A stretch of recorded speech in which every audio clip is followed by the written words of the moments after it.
My companion said to me, if I would visit the grave of my friend, I might somewhat alleviate my worries. I answered, could she be buried elsewhere than in my heart? Misery is manifold. The wretchedness of earth is multiform. Overreaching the wide horizon as the rainbow, its hues are as various as the hues of that arch, as distinct, too, yet as intimately blended. Overreaching the wide horizon as the rainbow. How is it that from beauty I have derived a type of unloveliness, from the covenant of peace a simile of sorrow? But as, in ethics, evil is a consequence of good, so, in fact, out of joy is sorrow born. Either the memory of past bliss is the anguish of today, or the agonies which are have their origin in the ecstasies which might have been. My baptismal name is Aegeus. That of my family I will not mention.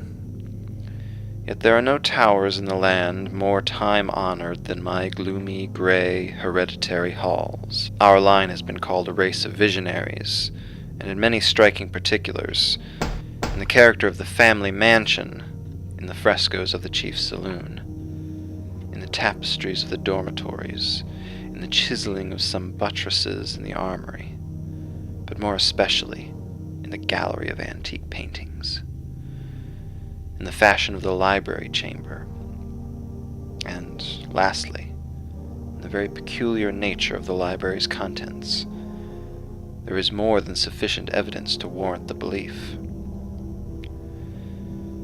The recollections of my earliest years are connected with that chamber, and with its volumes, of which latter I will say no more. Here died my mother. Herein was I born. But it is mere idleness to say that I had not lived before, that the soul has no previous existence. You deny it? Let us not argue the matter. Convinced myself, I seek not to convince. There is, however, a remembrance of aerial forms, of spiritual and meaning eyes, of sounds, musical yet sad, a remembrance which will not be excluded, a memory like a shadow, vague, variable, indefinite, unsteady, and like a shadow, too, in the impossibility of my getting rid of it while the sunlight of my reason shall exist. In that chamber I was born, thus awaking from the long night of what seemed, but was not, nonentity, at once into the very regions of fairyland, into a palace of imagination, into the wild dominions of monastic thought and erudition. It is not singular that I gazed around me with a startled and ardent eye, that I loitered away my boyhood in books, and dissipated my youth in reverie. But it is singular that as years rolled away, and the noon of manhood found me still in the mansion of my fathers, it is wonderful what stagnation there fell upon the springs of my life. Wonderful how total an inversion took place in the character of my commonest thought. The realities of the world affected me as visions, and as visions only, while the wild ideas of the land of dreams became, in turn, not the material of my everyday existence, but in very deed that existence utterly and solely in itself. Berenice and I were cousins, and we grew up together in my paternal halls, yet differently we grew. I ill of health and buried in gloom, she agile, graceful, and overflowing with energy, hers the ramble on the hillside, mine the studies of the cloister. I living within my own heart and addicted body and soul to the most intense and painful meditation, she roaming carelessly through life with no thought of the shadows in her path, or the silent flight of the raven-winged hours. Berenice! I call upon her name. Berenice! And from the gray ruins of memory 1,000 tumultuous recollections are startled at the sound. Ah! vividly as her image before me now, as in the early days of her light-heartedness and joy. Oh, gorgeous yet fantastic beauty! Oh, sylph amid the shrubberies of Arnheim! Oh, naiad among its fountains! And then all is mystery and terror, and a tale which should not be told. Disease, a fatal disease, fell like the simoom upon her frame, and, even while I gazed upon her, the spirit of change swept over her, pervading her mind, her habits, and her character, and, in a manner the most subtle and terrible, disturbing even the identity of her person. Alas! The destroyer came and went, and the victim, where was she? I knew her not, or knew her no longer as Berenice. Among the numerous train of maladies superinduced by that fatal and primary one, which effected a revolution of so horrible a kind in the moral and physical being of my cousin, may be mentioned as the most distressing and obstinate in its nature, a species of epilepsy not unfrequently terminating in trance itself, trance very nearly resembling positive disillusion, and from which her manner of recovery was, in most instances, startlingly abrupt. In the meantime, my own disease, for I have been told that I should call it by no other appellation, my own disease, then, grew rapidly upon me, and assumed finally a monomaniac character of a novel and extraordinary form, hourly and momently gaining vigor, and at length obtaining over me the most incomprehensible ascendancy. This monomania, if I must so term it, consisted in a morbid irritability of those properties of the mind in metaphysical science termed the attentive. It is more than probable that I am not understood, but I fear, indeed, that it is in no manner possible to convey to the mind of the merely general reader an adequate idea of that nervous intensity of interest with which, in my case, the powers of meditation, not to speak technically, busied and buried themselves in the contemplation of even the most ordinary objects of the universe. To muse for long, unwearied hours with my attention riveted to some frivolous device on the margin, or in the typography of a book, to become absorbed for the better part of a summer's day in a quaint shadow falling aslant upon the tapestry or upon the door, to lose myself for an entire night in watching the steady flame of a lamp, or the embers of a fire, to dream away whole days over the perfume of a flower, to repeat monotonously some common word until the sound, by dint of frequent repetition, ceased to convey any idea whatever to the mind, to lose all sense of motion or physical existence by means of absolute bodily quiescence long and obstinately preserved in. Such were a few of the most common and least pernicious vagaries induced by a condition of the mental faculties not, indeed, altogether unparalleled, but certainly bidding defiance to anything like analysis or explanation. Yet let me not be misapprehended. The undue, earnest, and morbid attention thus excited by objects in their own nature frivolous must not be confounded in character with that ruminating propensity common to all mankind, and more especially indulged in by persons of ardent imagination. It was not even, as might be at first supposed, an extreme condition, or exaggeration of such propensity, but primarily and essentially distinct and different. In the one instance, the dreamer or enthusiast, being interested by an object usually not frivolous, imperceptibly loses sight of this object in a wilderness of deductions and suggestions issuing therefrom, until, at the conclusion of a daydream often replete with luxury, he finds the incitamentum, or first cause of his musings, entirely vanished and forgotten. In my case, the primary object was invariably frivolous, although assuming. through the medium of my distempered vision, a refracted and unreal importance.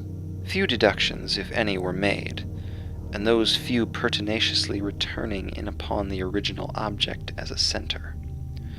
The meditations were never pleasurable, and, at the termination of the reverie, the first cause, so far from being out of sight, had attained that supernaturally exaggerated interest which was the prevailing feature of the disease.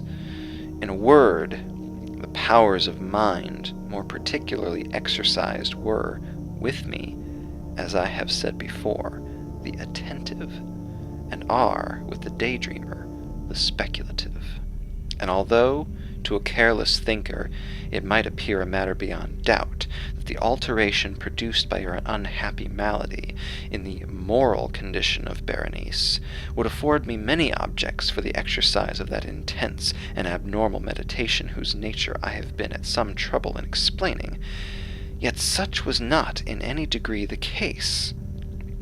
In the lucid intervals of my infirmity, her calamity indeed gave me pain, and, taking deeply to heart that total wreck of her fair and gentle life, I did not fail to ponder frequently and bitterly upon the wonder-working means by which so strange a revolution had been so suddenly brought to pass. But these reflections partook not of the idiosyncrasy of my disease, and were such as would have occurred under similar circumstances to the ordinary mass of mankind. True to its own character, my disorder revelled in the less important, but more startling changes wrought in the physical frame of Berenice, in the singular and most appalling distortion of her personal identity. During the brightest days of her unparalleled beauty, most surely I had never loved her. In the strange anomaly of my existence, feelings with me had never been of the heart, and passions always were of the mind. Through the gray of the early morning, among the trellised shadows of the forest at noonday, and in the silence of my library at night, she had flitted by my eyes, and I had seen her, not as the living and breathing Berenice, but as the Berenice of a dream. Not as a being of the earth, earthly, but as the abstraction of such a being. Not as a thing to admire, but to analyze. Not as an object of love, but as the theme of the most abstruse, although desultory speculation. And now I shuddered in her presence, and grew pale at her approach, yet bitterly lamenting her fallen and desolate condition, I called to mind that she had loved me long, and in an evil moment I spoke to her of marriage. And at length the period of our nuptials was approaching, when, upon an afternoon in the winter of the year, one of those unseasonably warm, calm, and misty days which are the nurse of the beautiful halcyon, I sat, as I thought, alone, in the inner apartment of the library. But uplifting my eyes, I saw that Berenice stood before me. Was it my own excited imagination, or the misty influence of the atmosphere, or the uncertain twilight of the chamber, or the gray draperies which fell around her figure, that caused in it so vacillating and indistinct an outline? I could not tell. She spoke no word, and I, not for worlds, could I have uttered a syllable. An icy chill ran through my frame. A sense of insufferable anxiety oppressed me. A consuming curiosity pervaded my soul, and sinking back upon the chair, I remained for some time breathless and motionless, with my eyes riveted upon her person. Alas, its emaciation was excessive, and not one vestige of the former being lurked in any single line of the contour. My burning glances at length fell upon the face. The forehead was high and very pale, and singularly placid, and the once jetty hair fell partially over it, and overshadowed the hollow temples with innumerable ringlets, now of a vivid yellow, and jarring discordantly in their fantastic character, with the reigning melancholy of the countenance. The eyes were lifeless and lusterless, and seemingly pupilless, and I shrank involuntarily from their glassy stare to the contemplation of the thin and shrunken lips. They parted, and in a smile of peculiar meaning, the teeth of the changed Berenice disclosed themselves slowly to my view.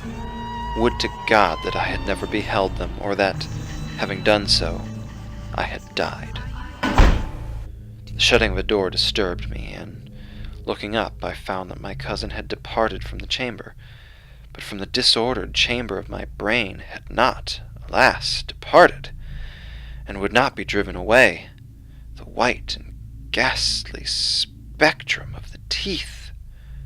Not a speck on their surface, not a shade on their enamel, not an indenture in their edges. But what that period of her smile had sufficed to brand in upon my memory. I saw them now, even more unequivocally than I beheld them then. The teeth! The teeth! They were here, and there, and everywhere, and visibly and palpably before me, long, narrow, and excessively white, with the pale lips writhing about them as in the very moment of their first terrible development. Then came the full fury of my monomania, and I struggled in vain against its strange and irresistible influence. In the multiplied objects of the external world I had no thoughts but for the teeth. For these I longed with a frenzied desire. All other matters and all different interests became absorbed in their single contemplation. They alone were present to the mental eye, and they, in their sole individuality, became the essence of my mental life. I held them in every light. I turned them in every attitude. I surveyed their characteristics. I dwelt upon their peculiarities. I pondered upon their conformation. I mused upon the alteration in their nature.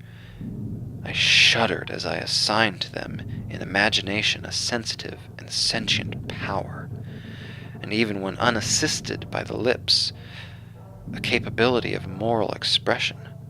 Of Mademoiselle Salé, it had been well said, que tout c'est pas éteint de sentiment. And of Berenice I more seriously believed, que tout c'est d'un éteint d'idées. Ah, here was the idiotic thought that destroyed me. Day. Ah, therefore it was that I coveted them so madly. I felt that their possession could alone ever restore me to peace and give me back to reason. And the evening closed in upon me thus, and then the darkness came, and tarried, and went, and the day again dawned, and the mists of a second night were now gathering round, and still I sat motionless in that solitary room, and still I sat buried in meditation, and still the phantasma of the teeth maintained its terrible ascendancy as, with the most vivid and hideous distinctness, it floated about amid the changing lights and shadows of the chamber. At length there broke in upon my dreams a cry as of horror and dismay, and thereunto, after a pause, succeeded the sound of troubled voices, intermingled with many low moanings of sorrow or of pain.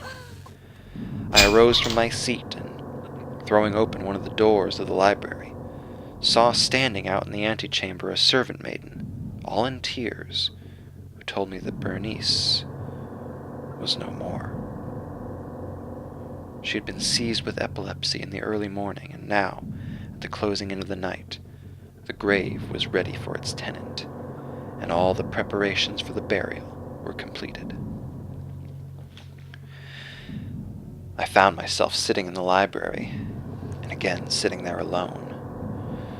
It seemed that I had newly awakened from a confused and exciting dream. I knew that it was now midnight, and I was well aware that since the setting of the sun Berenice had been interred. But of that dreary period which intervened, I had no positive, at least no definite, comprehension. Yet its memory was replete with horror. Horror more horrible from being vague, and terror more terrible from ambiguity. It was a fearful page in the record of my existence, written all over with dim and hideous and unintelligible recollections. I strived to decipher them, but in vain, while ever and anon, like the spirit of a departed sound, the shrill and piercing shriek of a female voice seemed to be ringing in my ears. I had done a deed. What was it? I asked myself the question aloud, and the whispering echoes of the chamber answered me. What was it? On the table beside me burned a lamp, and near it lay a little box. It was of no remarkable character, and I had seen it frequently before, for it was the property of the family physician. But how came it there, upon my table? And why did I shudder in regarding it? These things were in no manner to be accounted for, and my eyes at length dropped to the open pages of a book, and to a sentence underscored therein. The words were the singular but simple ones of the poet Ibn Zayat. Dicebant mihi sodalis si sepulchrum amise visitarum curas meas aliquantulum forlevatas. Why, then, as I perused them, did the hairs of my head erect themselves on end, and the blood of my body become congealed within my veins? There came a light tap at the library door, and pale as the tenant of a tomb, a menial entered upon tiptoe. His looks were wild with terror, and he spoke to me in a voice tremulous, husky, and very low. What said he? Some broken sentences I heard. He told me of a wild cry disturbing the silence of the night, of the gathering together of the household, of a search in the direction of the sound.